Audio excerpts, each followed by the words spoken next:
I'd like to introduce you to three of our clients here who've just been on a self-guided skiing and boarding ski safari. Just three nights out you've had, guys? Yeah, 3 nights, right? And 4 days? 4 days. So, introduce yourselves. You are? My name is Laurent Tessier. And you're from? Originally from France, but from DC. With the rest of these guys. Hi, Steve Gemmel. I'm also from Washington, D.C. And I'm Carlos Fernandez from Arlington, Virginia. He said that like a song, didn't he? Yeah. So, Carlos, you're a boarder? I am. Excellent. And so how have you found the Dolomites? I love the Dolomites. Super challenging mountains, great vistas. A few flat parts that are a little bit hard for boarders, but otherwise with good ski friends, it's always a good time.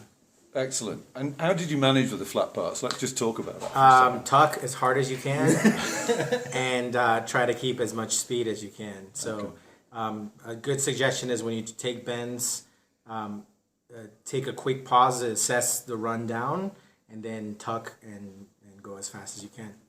And let's switch to our other boarder here. Would you agree with that? How was that assessment for you? Yeah, I mean, you definitely look ahead, make sure that you know if it's going to be flat or not. Usually you can tell because other skiers are doing the same thing.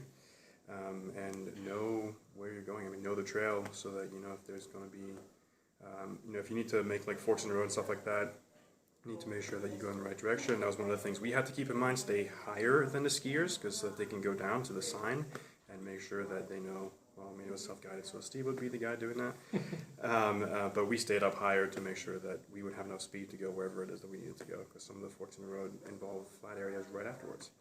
So, sort of, to the point question. American boarders coming to the Dolomites, yes or no? Yes, you can do it. Yes, it's really great experience. Excellent. Well, that's enough for the boarders, Steve.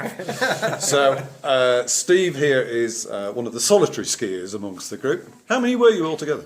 Skiers? Yeah. 2. 2 skiers and how many boarders? 4. Excellent.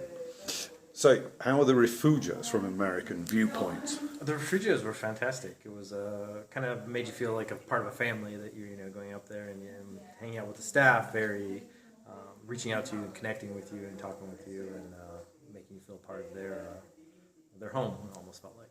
Excellent. And compared to the areas that you ski normally back home, how would you compare the Dolomites to those?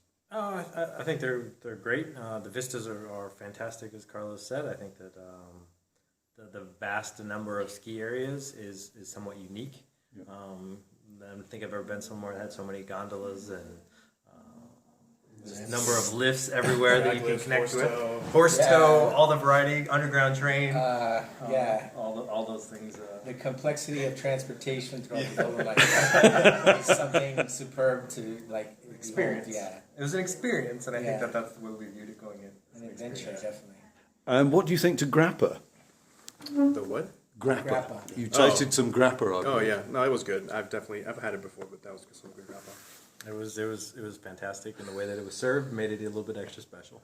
Yeah. My personal favorite is the speck and the goulash. Oh, I fell in love with goulash on this trip. So good man. I That's ate it great. all the time. Well, that's fantastic, guys. I know you've had some rather unusual conditions that we haven't had the time to talk about. A foot of powder, I believe. Yeah, somewhere between 8 to 10, 8 inches to a foot of powder overnight at Averell. So Fantastic. We were the first to touch it, so that's always a great experience. First tracks. First tracks, out of the refugio, first thing in the morning. It's the only way to do it. Yep.